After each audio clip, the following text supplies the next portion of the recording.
Now, besides looking at how that impacts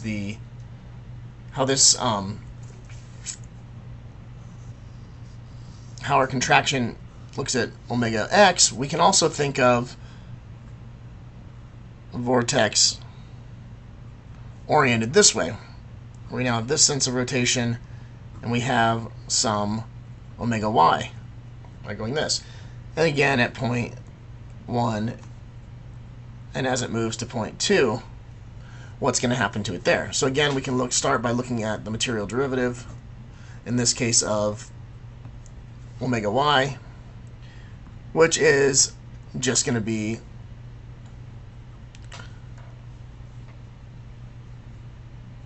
omega x dv dx plus omega y dv dy plus omega z dv dz. And so here we're going to have our stretching term, and from continuity, right, we know that du dx plus dv dy has to equal 0, and from our arguments before, we know that u is going to accelerate, so du dx is going to be greater than 0, and therefore dv dy, in order for continuity to hold, has to be less than 0. So if omega y already exists in our flow at point 1, then the gradient dv dy is going to reduce the magnitude of omega y at 2. So here at 2, then, what we'll end up getting is we'll get something that,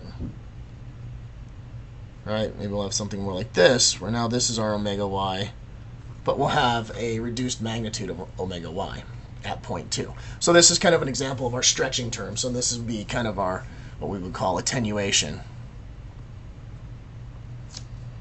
of transverse vorticity.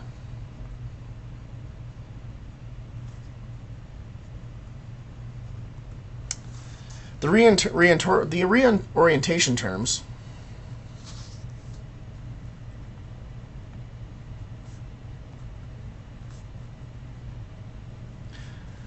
basically just redistribute vorticity between different components.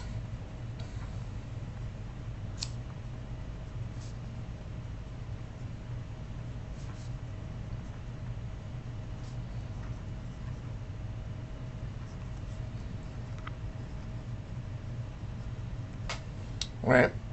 So, for example, for x component vorticity,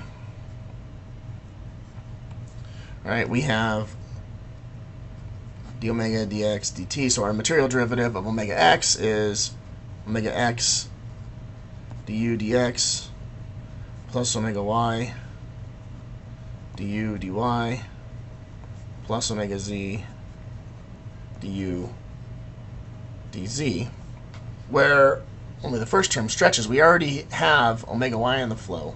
So if the fluid encounters a region in the flow having a non-zero du dy, then omega x will be generated by reorienting it, the original omega y, into the x direction. So if we already have omega y in our flow,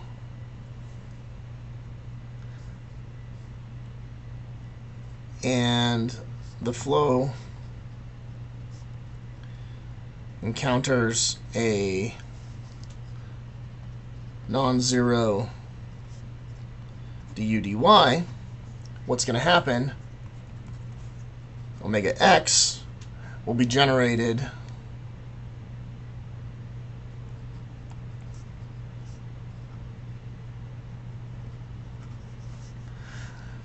by reorienting the original omega y into the x direction. Right, so it would combine this and the other one. There are two expansions. If we had a du dy, obviously in this flow we only have a du dx. We don't have a du dy, so we'll have that go along with that. The one thing to note is that this term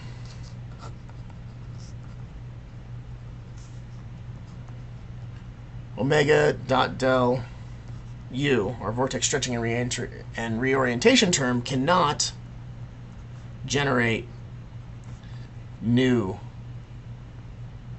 vorticity. It only acts to reorient it and stretch.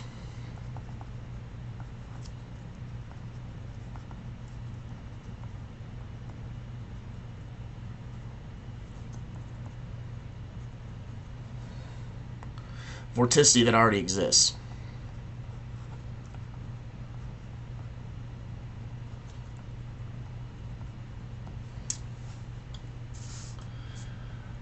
All right, and that's the end of this short lecture.